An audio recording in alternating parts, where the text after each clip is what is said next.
خطیب اعظم علامہ سبط حسن جیسی۔ خطیب اعظم شمس العلماء، فخر المتکلمین، کلیم اہل بیت علامہ سبط حسن نقوی سن 1296 ہجری میں سرزمین جائز ضلع رائے بریلی پر پیدا ہوئے۔ آپ کے والد وارث حسین تھے۔ ابتدائی تعلیم اپنے وطن میں حاصل کرنے کے بعد مدرسہ نازمیہ لکھنؤ میں داخل ہوئے اور وہاں رہ کر آیت اللہ نجم الحسن کی نگرانی میں ممتاز الافاضل کی سند حاصل کی۔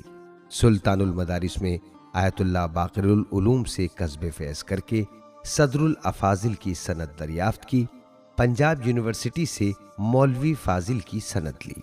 خدا داد دماغ، اعلیٰ درجے کے ساتھی، توفیق الہی، محنت شاقہ اور شفیق اساتذہ نے سونے کو کندن بنا دیا جو دن بدن چمکتا رہا۔ عربی فارسی میں ادیبانہ مہارت اور اسالیب بیان میں اہل زبان کا تیور تھا۔ اردو کی نثر و نظم، تقریر و تحریر، غرض ہر میدان میں اپنی صلاحیت کا لوہا منوایا۔ اپنی استعداد کے سبب مدرسہ نازمیہ میں مدرس ہو گئے۔ تفسیر و حدیث کی بات ہو یا کلام و فلسفے کا موضوع، عام مسئلہ ہو یا خاص نکتہ، جب چاہتے اور جس طرح چاہتے لکھتے اور بولتے۔ خطابت میں ایسا ڈھنگ اختیار کیا کہ اہل دانش گرویدہ ہو گئے۔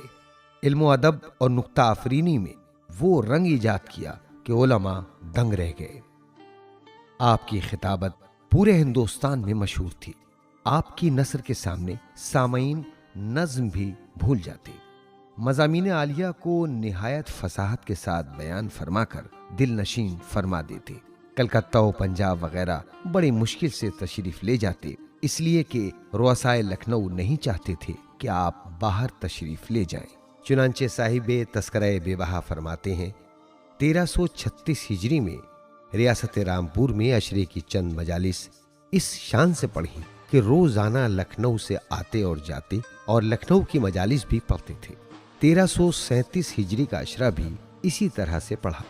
جانسٹ میں بھی آپ نے اکثر مجالس پڑھی، جس میں اطراف کے مومنین بھی خبر سن کر جوق در جوق آپ کی مجلس سننے چلے آتے، بلکہ اکثر ہندو حضرات بھی سننے آتے اور محظوظ ہو کر جاتے تھے۔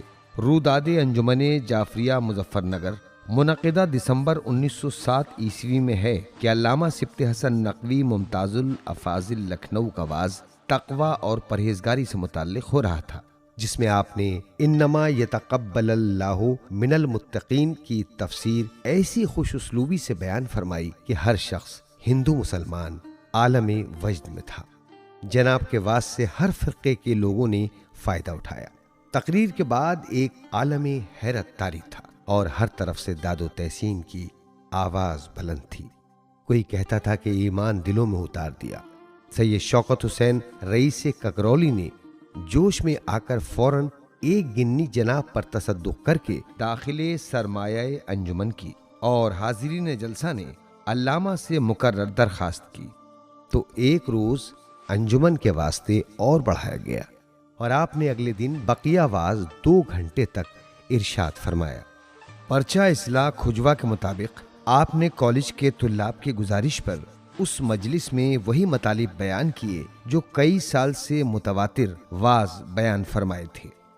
آپ کو خطابت میں اتنی مقبولیت حاصل ہوئی کہ خطیب اعظم کے لقب سے مشہور ہو گئے اور آپ کو حکومت کی جانب سے شمس العلماء کا خطاب دیا گیا۔ اس کے علاوہ آپ کو بلبل بوستان خطابت اور عالم شیوا بیان کے نام سے بھی یاد کیا جاتا ہے۔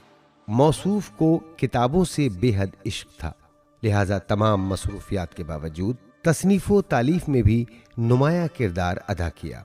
آپ کے آثار میں معراج الکلام مطبوعہ، ترجمہ کتاب محیط الدائرہ، واقع غدیر، الکاظم امام موسیٰ کاظم علیہ السلام کی سوانح حیات، خطاب فاضل ترجمہ میزان عادل، جواہر الکلام 10 مجلسوں کا مجموعہ اور حدم الاساس فی حدیث قرطاس اردو وغیرہ کے نام سر فہرست ہیں۔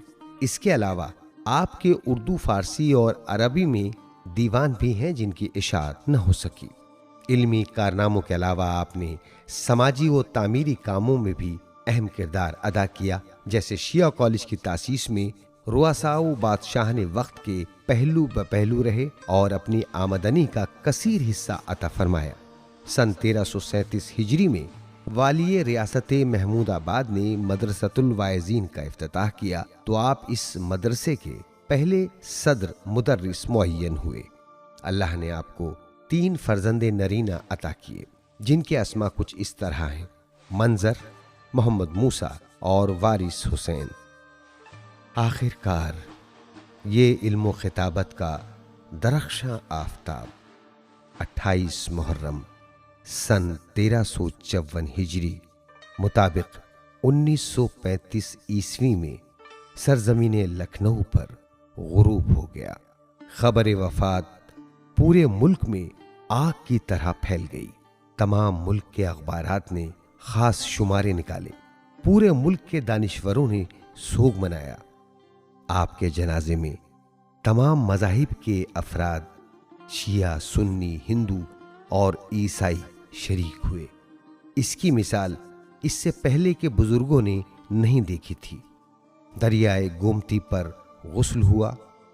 وکٹوریہ پارک میں آیت اللہ نجم الحسن کی اقتداء میں نماز جنازہ ادا کی گئی اور مجمع کی 1000 آہ و بکا کے ہمراہ امام بارگاہ غفران مآب میں مسجد کے سامنے سہنچی میں سپرد خاک کر دیا گیا۔